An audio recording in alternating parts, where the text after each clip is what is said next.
heegada daloodhiyo hadhsanaysa kala baydh heegada xarshin hantidii u raratay heegada sanaag bari iyo sool hujuuntay awdal hanadadeedii heegada kalaysay hargeysadaad arkaysaan heegada takoortee badharaad kulaysay saaxil haamaheedii heegada xaraashtay togdheer horumarkeedii heegada ka oyday ood weyne heegada hiiraan marmooday saraar heebadeedii heegada halaysay ceelaf weyne heegada dharaartay ku hilan tahay dagaalada ka horisay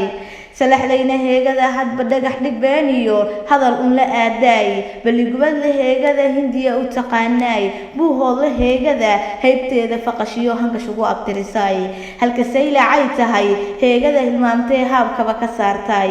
heegada codoon iyo haldoorkii dhakool iyo hal abuurkii baashiyo halyaygii dhama aha way hadleen ku xidhatay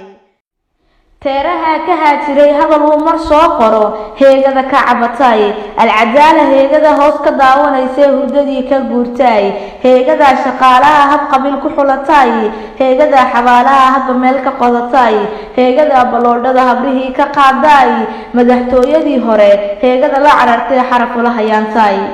hub wixii dalkaba yaal heegada la yaacday hantidooda mooday hagbadii la geli jiray heegada markeedii hanatee la boodee handaraab ku xidhatay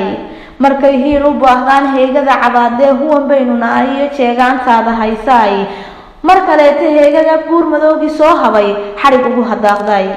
hargeysiyo xoraynteed heegada ku faantee nin haldoori kaga dhiman muusaha hagaayo huuhaada nagadaa adna howla badanay heega diidma badanay hadal aan wax tarin iyo hunna badanay markuu xaalku halis yahay hooga badanay qarankii halkuu maray